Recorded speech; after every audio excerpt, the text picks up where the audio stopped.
Hey guys, what's going on? Welcome back to Side Hustle Enterprise. I am your host, John Maz. Now this is going to be another tutorial video about the ASIC FWIO firmware and Antminers specifically.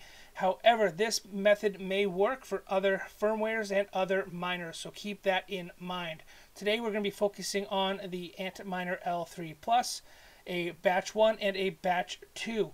If you have an older batch, a newer released batch 3 and so on, or a L3 plus, you may have signature errors when you try to install the ASIC FW firmware.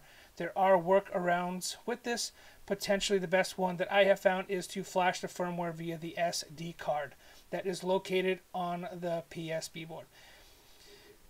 That being said, guys, I'm going to try to make this video as simple and easy to follow as possible.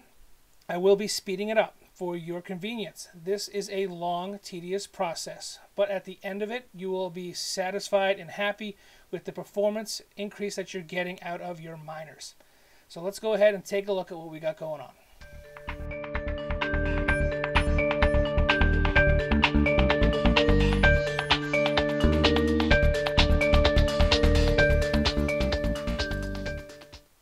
Okay guys, like I said before, this is the ASIC FW.io firmware. I will link in the description above my first video on this firmware and my thoughts behind it. Like I said, I've seen this software and this firmware bring miners back from the dead. I truly believe it is worth the dev fees that are built into the firmware. If it's not something you're looking for, it's not something you want to pay the dev fees. It's a very small dev fee. Stick with the stock firmware. It's good. It keeps the miner running efficiently. If you want to optimize your miner, if you want to get the most possible potential out of your each and every individual chips, I'm going to run you through the process right now. But before we do that, I want to break down some definitions for you so you understand at what exactly we are looking at and what we're looking for. So let's take a look at the support.bitmain.com site. Now we're talking about specifically ASIC temperatures, the PCB temperature, and the HW reports that we will see on the status page. This is going to be our main focus. I'm going to read this for you so you understand that this optimization isn't a crucial thing. However, in my opinion, when we focus on getting rid of some of these HWs or these high number reports on our status page, our miner is not working as hard to erase them or not working as hard to fix the issues or the errors that the chips are having. So let's break down the definition that Bitmain provides for us. HW errors or faults. Hard work errors are normal and expected in a good working miner. Hardware errors occur because the chips are working at full capacity. The miner usually corrects the problem and continues hashing as normal. If the miner is hashing well, then it is correcting the errors and no action is needed. Okay. So that's all well and great, but it clearly states that the chip has to stop or the miner has to stop for a split second to fix the error that may have popped up. Now we're going to run through some scenarios and really dive into what we got going on with this setup and how to optimize it to get rid of those HWs and get them as low as possible. So let's take a look at my miners and so we can really dive deep into it.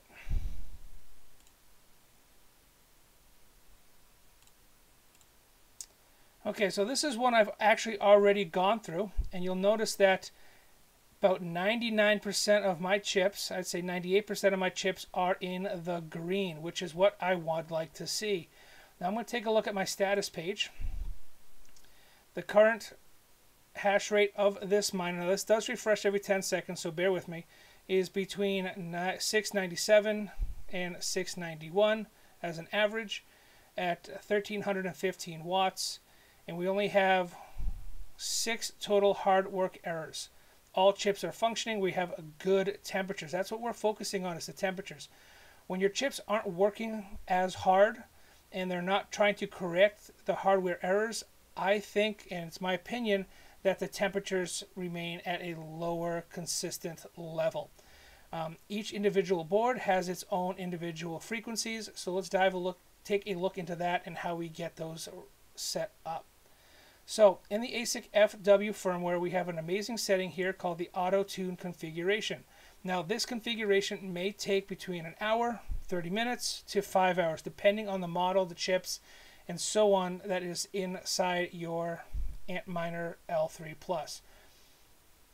What I recommend doing is watch my previous videos on how to clean and maintain your miner. Clean it out, especially if it's a used one. Blow it out.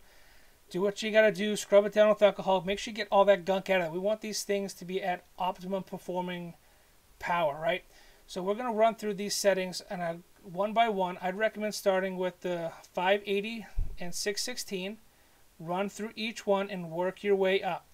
Okay, our goal is to get to that 720 hashing rate with normal air cooling fans and so on. Not submerging it, nothing else, just traditional air cooling. All right, so we're going to click on this one because I've already done it, and you're going to hit save and run, and it's going to go through its process. The auto log will start populating and so on, and you'll start seeing that it's running through each individual board, trying to find the appropriate frequency for that board. Once it has done that and has gone through the process and it has run and it has cooled down in sense of it has locked into its groove, right? It's hashing properly, you're getting it, you're showing up properly on your pool and so on. The next step, what we're going to take a look at is the manual chip configuration or frequency configuration. Now, when you look at this page the first time, all these little boxes will be blank. Now, you'll see here chain 1 frequency was 537. So that is the average frequency that your auto tuner found for that board and so on. So you have chain number 2 or board number 2. The average was 531, 537 again, and 506. We got the kind of the slow brother here on the backside. So got all these great miners, and you'll see they'll change as I scroll through the pages because they're actually working. They're doing the best of their ability. Notice this graph up here at the top. We want to be in this ideal range. So the colors that we're going to be expecting to see if your miner is in good standing, it is clean and hasn't been, really pushed to its limits and sat in a dusty room and nobody ever cleaned it and so on. So we're going to be looking for gray bars and yellow bars.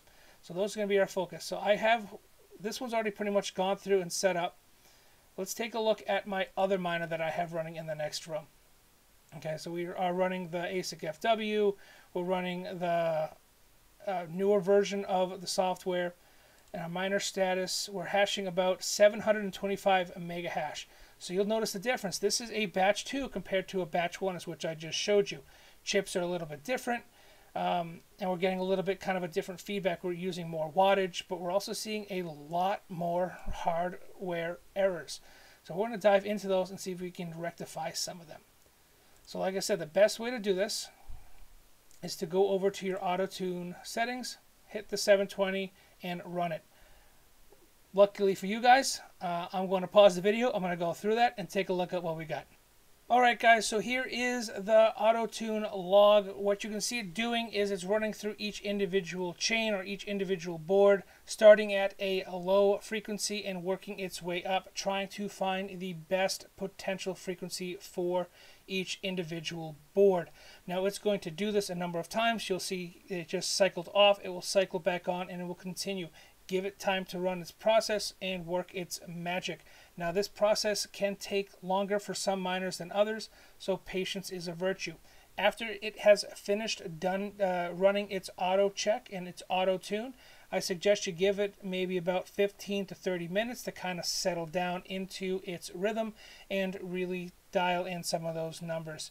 And that'll give you a chance to look over some of these other settings before you start optimizing the individual chips. Now I'm going to go ahead and let this run, and we'll be back to take a look at the board and see what kind of results we have.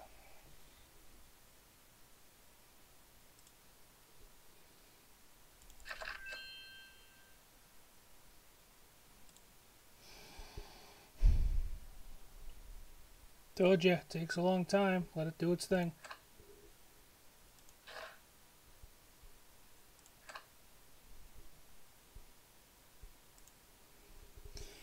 Still going.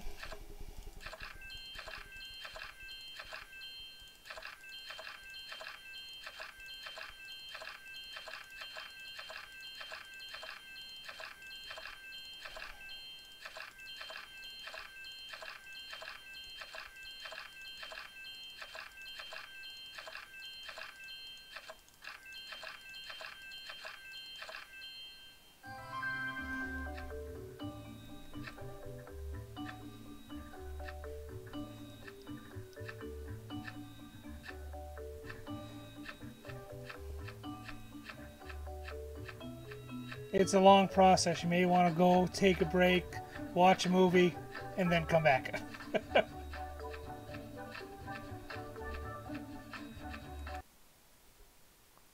And it just keeps going.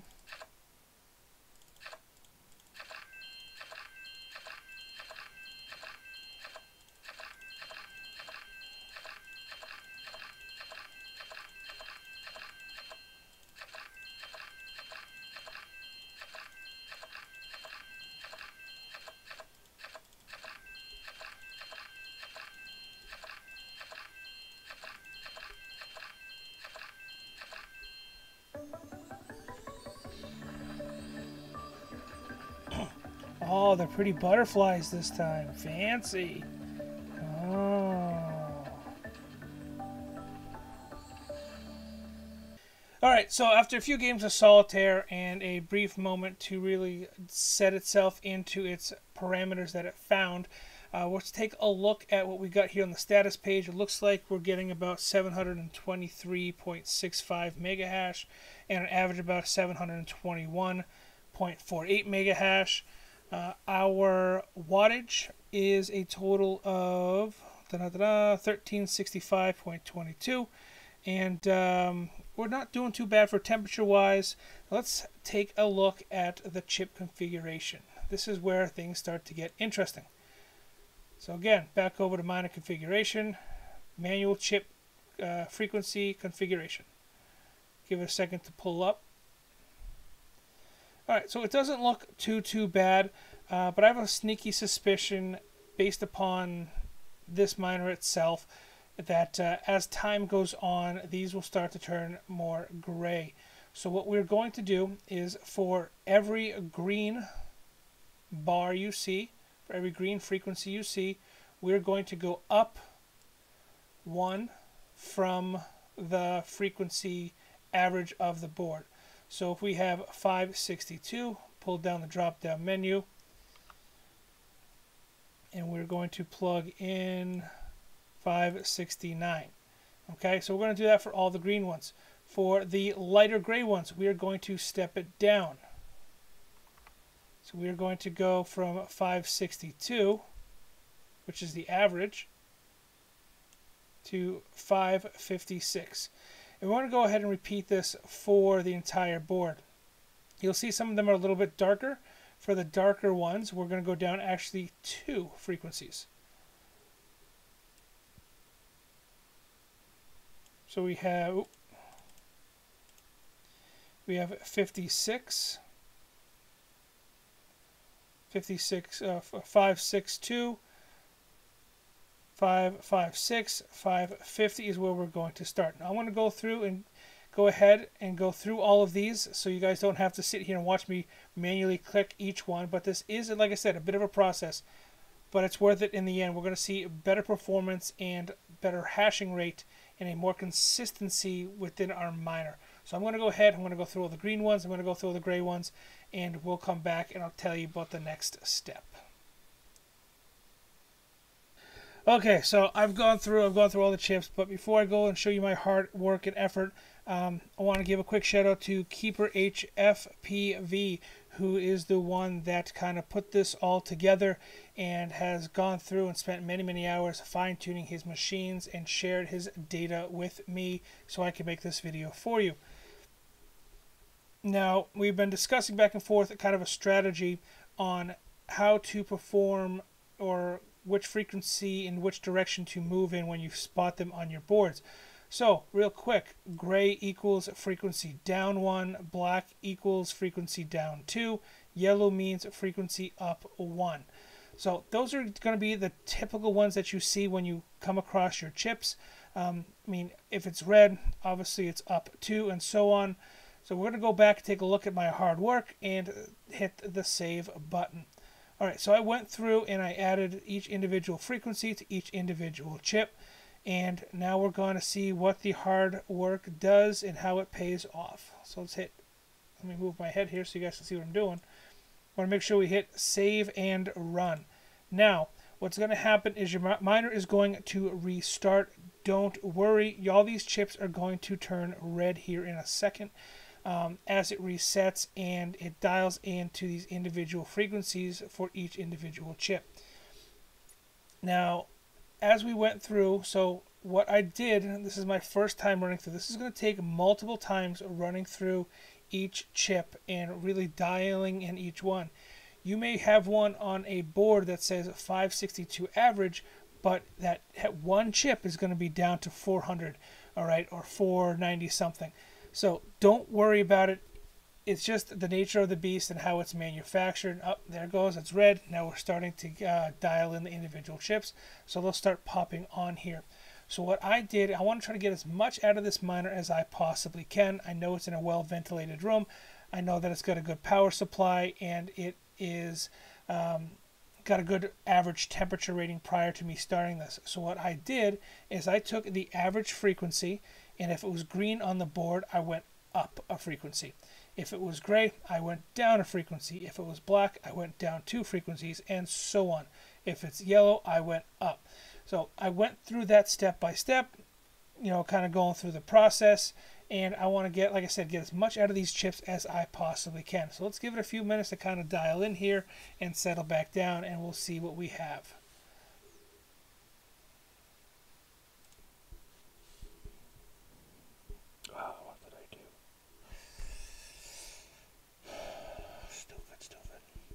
No, I'm just messing with you guys. Everything's fine. It worked out great. But I want to make sure I make something very clear to you guys, especially if you are limited on your power, or you are in a rental apartment, or many other situations may apply to your power situation. So I'm going to show you guys a quick little diagram here on how to calculate your amperage for your circuit breakers. Now, breakers in the US are rated by amps, so you want to make sure that you stay within those amperage ranges. Since I cranked up the frequency of all my chips, or the majority of my chips, I increased the wattage on them. So I want to make sure we don't pop that breaker. So let's take a look at what we got. I'm going to show you how to use this calculator real quick. Real interesting. It's glued to your wall. If you're a miner, this should be something that you know and understand how to use. Alright guys, so this is an electrician's triangle, or an amperage calculator. It'll tell you your amperage, it'll tell you your watts. It kind of helps you fill in the blanks. If you have 2 of the components, you can figure out the 3rd. So we're trying to figure out the amperage to make sure we don't pop the breaker on our outlet that we got the miner plugged into. So what we're going to do is we're going to take the watts, which is 1375.17. We're going to divide that by the voltage, which is 120, and we're going to get just about 11.45 amps. This thing is plugged into a 15 amp breaker, so I really wouldn't push this any harder than it's already being pushed. Be careful. Houses are different. Breakers are different. Even it says 15 amp breaker, it may be an older house. You may have issues with it. Do tests and slowly amp your way up and climb your way up that ladder. Alright, so let's take a look at our results. So far, the mine has been running for about 8 minutes with our new settings. Like I said, we're doing about 1375. It looks like our hash rate went up, and along with our average hash rate as well. So we started at 725, and now we're up to 733 and 727. So we did fairly well, bringing up the overall hashing power, and we also limited the number of working errors, or hardware errors, that we're seeing. Now this is going to take a couple of steps, so we're going to go back into our miner configuration page, manual chip frequency configuration, and we're going to see what we have now. Alright, so majority of them are green. I'd say about 80% of them are green, and one little yellow popped up. So what we're going to do now is we're not going to focus on any of the green ones. That's the hard part. The hard part's over. Now we're going to take a look at these gray ones. Alright, now we're going to bring the gray ones down to, we're going to step it down a notch. So these are all what I say light gray to mid-range. So we're only going to step these down 1. So 556 to 562. We're going to bring them back to the baseline, or the average. Okay, so this one is already below the average, so we're going to continue to drop that one down again. And we're just going to go through all these boards and all these gray ones and just drop them down by 1.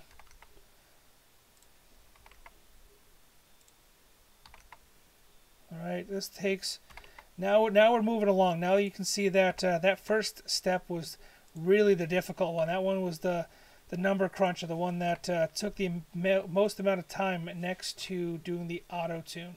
Now, if you've already run your auto tune and you're just trying to get rid of some of those hardware errors, you can go straight to this step. Enter in your frequencies, hit the save and run, and then fine tune from there. Oh, we have a little bit darker of a gray one, so we're going to step that one down too. So now I'm not manually having to enter the numbers. I am just hitting the up and down arrow keys to find the frequency. Now this one popped up yellow, so I'm going to step that one up to 575. Last couple ones we got going on here.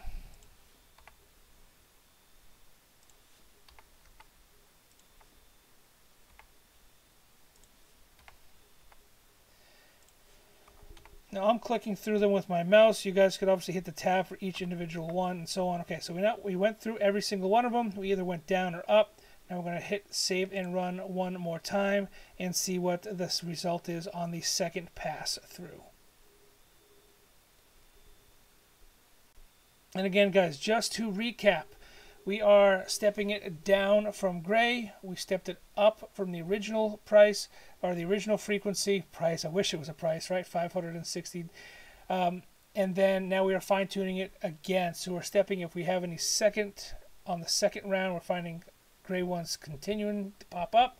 We're stepping it down again.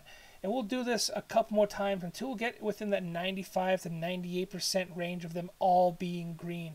And we should see a huge dramatic drop in our hardware error numbers for each individual board. So we're going to let it do its thing. And again, I'm going to let it run its course. I'm going to let it fine tune all the chips to the frequencies that we set. And then once it's got about 10 or so minutes, 10 to 15 minutes, 20 minutes if you want to, or you can even push a little bit longer, say half hour to an hour, and then come back and look at the boards and see if we still have gray ones. So I'm going to repeat the process until we get the board completely where we want it and we're happy with it. Alright guys, so I actually went ahead and went through this a third time just to kind of dial in the numbers a little bit more for you.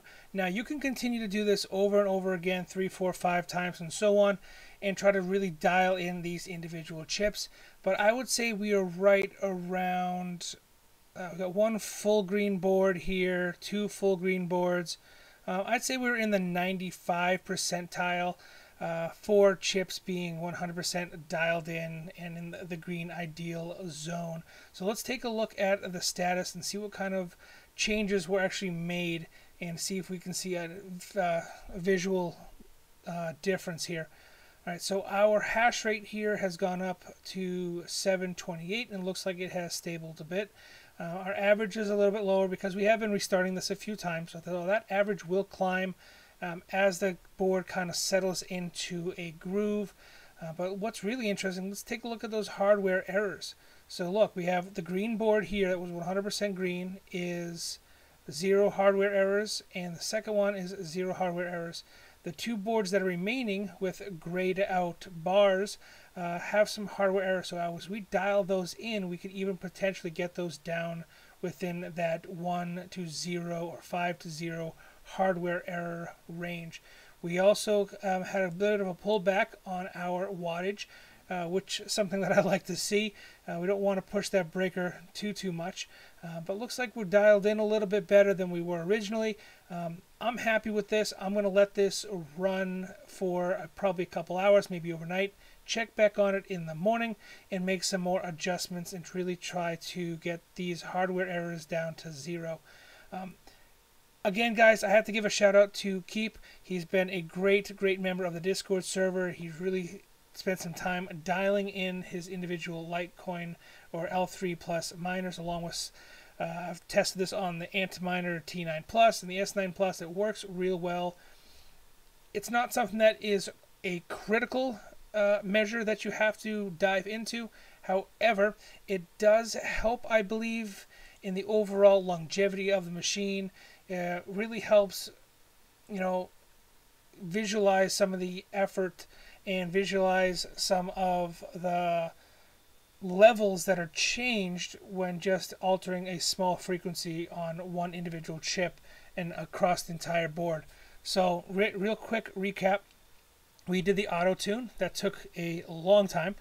After the auto tune, we set all of our chips one level higher than the average for each board. We hit save and run. We came back, adjusted the individual chips that were either grayed or yellow, and from there we hit save and apply again, and we did this a number of times, 2 and 3 times, and we can continue to take it further and further, really trying to push this miner to its limit and be within an acceptable range. Now, there are other things you can do on the pool side as well to kind of hone in on some of those extra little bits of hash rates and earnings. Every little bit counts, especially right now and how crazy the market is.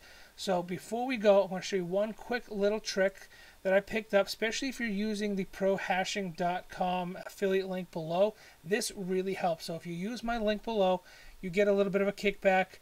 And I also recommend adding this into your password phrase, E equals off.